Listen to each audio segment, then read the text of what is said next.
Fortnite's player count is dropping fast, but all it takes is one update to save the game, and this is it. Over 70 million players will now have access again, and that is one of 23 ways to save Fortnite. Another could be the return of the 7. You see, in a brand new jam track, players have noticed the FNCS logo is blocking a skin we have never seen before, or so we thought. If this is giving you deja vu, you're not the only one. We are looking at a brand new remix version of the Visitor. This guy was the OG member of the 7 and the first secret skin in history, making him the most sought after outfit in the group. Players who missed out on the exclusive Paradigm skin were able to get the Brie Larson version a couple of chapters ago, but we've all been waiting for some kind of Visitor return. Luckily, with OG Season 4 around the corner, this is official confirmation that it's happening, and it could be leading to the eventual return of the 7 in the storyline. Next, we could also look forward to our first mid-chapter event in years. That's right, on June 7th, Fortnite has revealed we're getting a fully fledged live event called the Final Showdown Death Star Sabotage. We're gonna have to work together to fight Emperor Palpatine himself, who is currently preparing the Death Star to wipe out the island.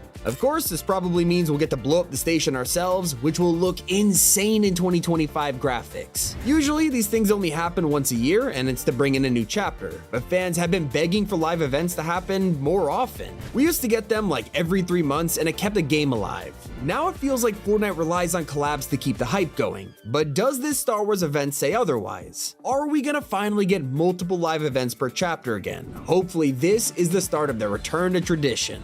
But we've been waiting even longer for almost 100 million Fortnite players to come back.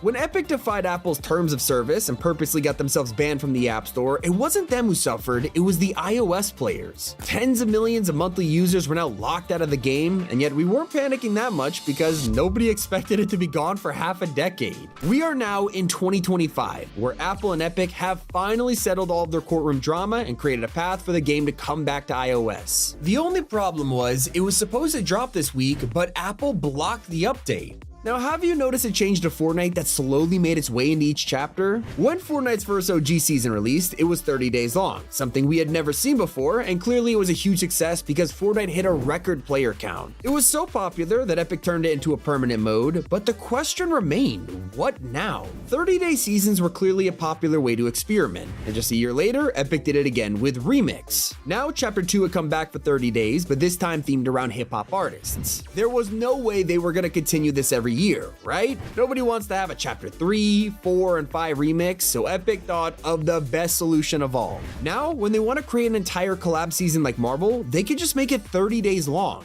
Fortnite's brand new tradition is mini seasons, and the craziest part, there's gonna be more than one every chapter. Right now, we're of course in the Star Wars season, but leakers have revealed the end of chapter 6 will bring us a Simpsons collab. It's just an insider's rumor for now, but we could be seeing Springfield POIs, a Simpsons battle pass. The possibilities are endless. It's the perfect way to introduce the biggest franchises into Fortnite without shoving them in a mini pass and ruining the current loot pool. I'm sorry, Dragon Ball. It would have been way cooler if we had a 30-day Dragon Ball season. Like, come on. What is one of the greatest benefits of these mini seasons? We're back to weekly updates. This was the #1 reason that Fortnite became the largest game in 2018. Every single week, new weapons and changes were added, but then the reports came of unfair crunch and insane overtime. Epic had to calm down. Well, it's looking like the overtime problems have been solved, and thanks to planning ahead, Epic can create an entire mini season along with its updates in advance, bringing back weekly content. Like in Galactic Battle, where every Thursday we're getting new weapons, item shop skins, huge features. We even have the ability to control a Star Destroyer. Yeah, on May 29th, the portal to the control room will spawn in the match, and the first one to get there pilots a turbo laser. It's gonna be so chaotic, I can't wait. You also gotta hand it to Epic for giving us tons of free items, and I'm not just talking about a rapper pickaxe. When it comes to crossovers like Star Wars or Invincible, Fortnite is just giving us free skins. Duplicate costs 0 V-Bucks, which no one was expecting, and for anyone who wanted to join in on the Star Wars trend, they didn't have to spend money either. First Order Stormtroopers are available for no cost at all if you just connect your Epic and Disney accounts together. And thanks to this, it also means you could actually do the trader emote the way it's intended. Even if you aren't playing Battle Royale, Epic is keeping you happy. Reload isn't even a year old, and it's already had 3 maps. The best part is how Fortnite knows exactly what players want. Once they released their 3rd map, the mode dropped in popularity, and instead of forcing us to wait for a new season, they just put all of the islands on rotation and brought everyone back. Like, you gotta admire how dedicated they are to giving us the best community support, especially when they're appealing members of completely different communities. If you're a Star Wars fan, the season was clearly designed for you, especially if you never played Fortnite before this. Obviously, I'm referring to the best joke in Star Wars, which is Darth Jar Jar. This has been a crackpot theory for 2 decades, but no one ever really took it seriously, and Epic wanted to give us something we were never expecting, and bringing him to the game is the perfect way. As a huge Star Wars fan, thank you Epic for turning this insane theory into reality. We also gotta thank him for bringing back the Pro-Am. Back in 2018, this was one of the coolest ways to get people into esports, designing an entire tournament around celebrities partnering with pros. It was amazing. They of course won up themselves with the World Cup, and we all know how that ended. And since then, it had just been a yearly FNCS championship. But fans have been wanting a Pro-Am for the longest time. It just adds so much entertainment to the event. And well, it is safe to say this year's final was a major success, and we hope Epic does more of them, especially if you keep giving out free access of champions. That is just icing on the cake. And personally, I'm super thankful to learn about Fortnite's new cosmetic type. Later this chapter, Fortnite will be bringing back something that everyone loved, pets. Except the one criticism about these guys was how they were just basically animated back blings. When you hear about a pet, you want something that could actually move on its own, you know? And that's probably the reason Epic stopped making them after chapter 2, because they were busy coming up with a solution, and it's coming in the form of companions. These will be actual characters that follow you around on the island, and personally, I think it's gonna be a game changer for collabs. Instead of forcing us to turn Yoda or Rocket Raccoon into back blings, they could actually make them characters that walk around.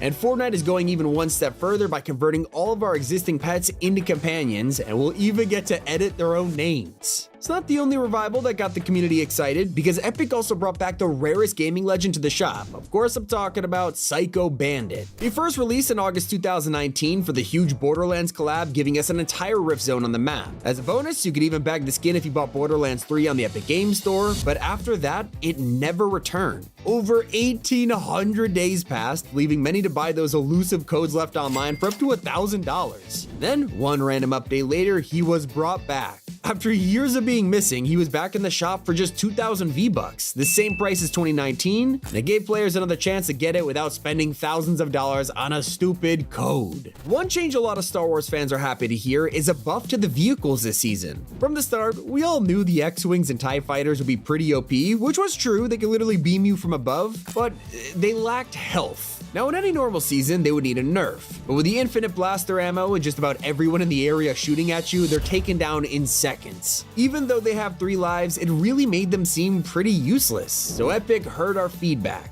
Now, if you hop in game, the health is nearly 40% higher for every mode, with solos at 1,400 and squads up to 2,000 per life. Not the only thing that's great for flying around now, because gliding and skydiving are now 10 times better thanks to music moments. People have been asking for a feature like this for years, and it's better than we thought. Not only can you listen to your favorite music packs, but there's even real-life songs and collabs in there too, letting you dive down to Freebird to wreak havoc, or even the Star Wars theme as Luke Skywalker. It's perfect. And with tons of new songs being released every week into the jam tracks, there's always a chance your favorite artist could just show up, so jam tracks are now more worth it than ever. Speaking of music, the community is also excited to hear that concerts are making a return. It's been a while since Epic gave each festival headliner their own performance. It all started with The Weeknd debuting his new music video, then Metallica gave us a whole creative concert, but surprisingly, it was Karol G whose experience really took it to the next level. Since then, we haven't had any more, but it looks like Sabrina will be breaking that streak. Leakers have found evidence of it being worked on in the files, and while it's still in UEFN and nothing like the remix finale, with how much they've evolved, people are hyped to see what it'll be like.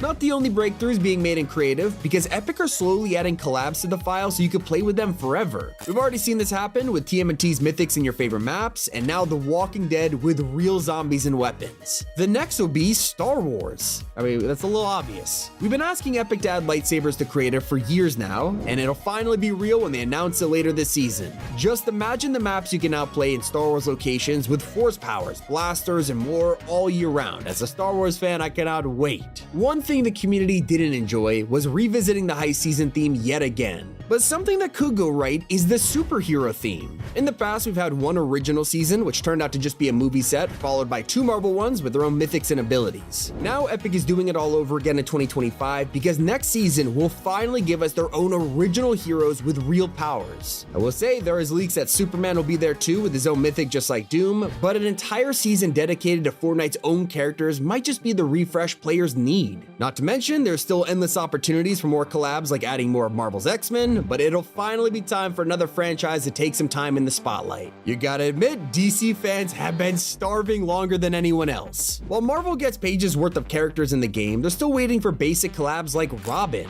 Yeah, Batman's infamous sidekick isn't even in Fortnite, but I'm glad to reveal that he is apparently planned for next season. This has been a long time coming, and if the rumors are true, thank you, Fortnite. When you're buying any of these cosmetics, I suggest doing it on PC and mobile because Epic will literally give you 20% of your money back. I'm not joking, any purchases made directly through Epic will qualify you for the points, you just have to make sure it's through the actual Epic Game Store. Buying through the PlayStation or Microsoft stores won't give you these points, so when you're not grabbing V-Bucks or a Fortnite Crew subscription, please do it through the website to not miss out. All that spending is even better when you're now getting 3 items for the price of 1. I mentioned before how instruments are now usable as backblings and pickaxes too, but some people really underestimate just how good this feature is. More and more sets continue to include them, and while it used to be a frustrating filler item for anyone who doesn't play Festival, now they're a bonus. They're appearing on stage, and jam loops on your back, or as a harvesting tool, even in the emotes. We're even seeing them appear in the Battle Pass again for Poe, and it's most important for Festival artists like Sabrina. She doesn't come with her own pickaxe, but with 3 instruments, now she does. That is everything that they've done or are doing to save Fortnite. Let me know how much you like this in the comments below. It's been Tommy, and keep it here on Top 5 Gaming.